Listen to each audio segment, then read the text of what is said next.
The mahogany doors of Halden Voss Industries burst open, and a security guard's hand closed around Marcus Webb's arm before he'd even finished clocking in for his shift. Every eye on the 40th floor turned toward him as the CEO, Gregory Aldridge, strode across the marble lobby holding a single sheet of paper. "Mr. Webb," Gregory announced, his voice echoing off the glass walls, "you're finished here.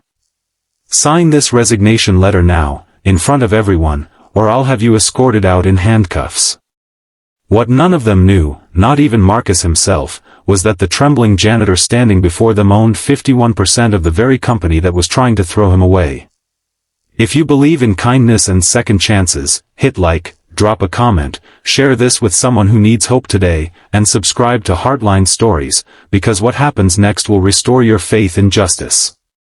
Marcus Webb had spent the last 3 years mopping floors and emptying trash bins at Halden Voss Industries, arriving before sunrise and leaving long after the office lights dimmed, all so he could raise his 6-year-old daughter, Nora, alone since his wife passed away from a sudden illness.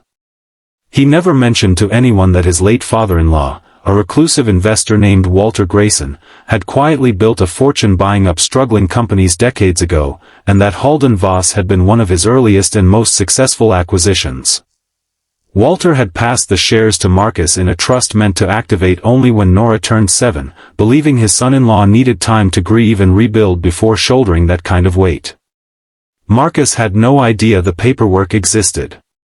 He simply pushed his cart down these same hallways every single day, invisible to the executives in their tailored suits, quietly grateful for a paycheck that kept a roof over his daughter's head.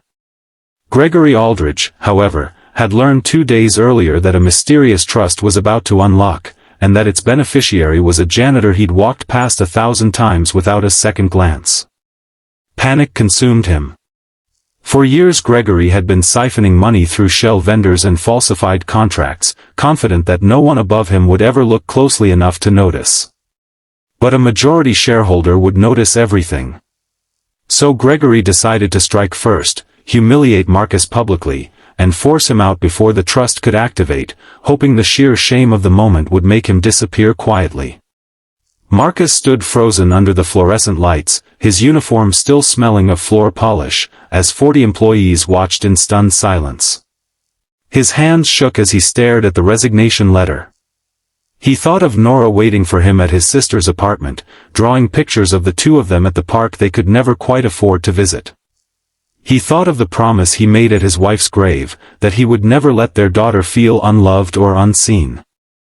Something in that memory steadied him, and instead of taking the pen Gregory shoved toward him, Marcus asked quietly, "Can I at least know what I'm being accused of?" Gregory sneered and told the crowd that Marcus had been caught stealing company documents from executive offices, a lie he'd fabricated the night before with help from a loyal assistant. Whispers rippled through the lobby.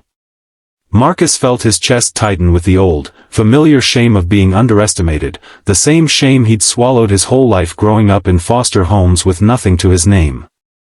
But before he could respond, the elevator chimed, and out stepped a woman in a charcoal blazer carrying a leather folder, introducing herself as Evelyn Cho, senior partner at the law firm that had managed Walter Grayson's estate for 11 years. Evelyn walked straight past Gregory and stood beside Marcus. She opened the folder and announced, loud enough for the entire lobby to hear, that as of 8 o'clock that morning, the Grayson Family Trust had officially transferred 51% ownership of Halden Voss Industries to Marcus Webb, making him the controlling shareholder of the company and, by extension, Gregory Aldridge's employer.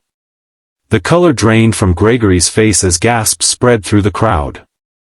He stammered that it had to be a mistake, that a janitor couldn't possibly hold that kind of power, but Evelyn simply handed him a certified copy of the trust documents and told him the board had already been notified.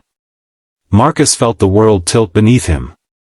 He wasn't thinking about wealth or power in that moment, he was thinking about his late wife, about her father who he'd only met twice, and about how strange it felt that a man who barely knew him had quietly protected his family's future from beyond the grave. Evelyn gently explained that Walter had watched Marcus from a distance for years, moved by how hard he worked and how devoted he was to Nora, and had structured the trust specifically to give him time to heal before the responsibility landed on his shoulders. With trembling authority in his voice, Marcus turned to Gregory and said he wanted a full audit of company finances starting immediately, and that the resignation letter Gregory had prepared would now be signed by someone else, but not by him. Within the hour, security escorted Gregory out of the very lobby where he tried to humiliate a man he never bothered to understand. Employees who had ignored Marcus for years now watched him with wide eyes, some ashamed of their silence, others already whispering apologies. Marcus didn't gloat or raise his voice. He simply asked someone to bring him a cup of coffee and requested a meeting with the department heads for that afternoon, because there was real work to do and people depending on him to do it right. That evening, Marcus picked up Nora from his sister's apartment, and when she asked how his day was, he knelt down, hugged her tightly, and told her that sometimes the people who feel the most invisible are secretly carrying the biggest hearts, and the world eventually finds a way to see them. If this story touched your heart even a little, please like this video, leave a comment telling us what part moved you most, and share it with someone who needs a reminder that quiet kindness is never wasted. Before we go, drop the word Grayson in the comments if you're watching this and believe every hardworking parent deserves their moment of recognition. Marcus Webb never set out to run a company.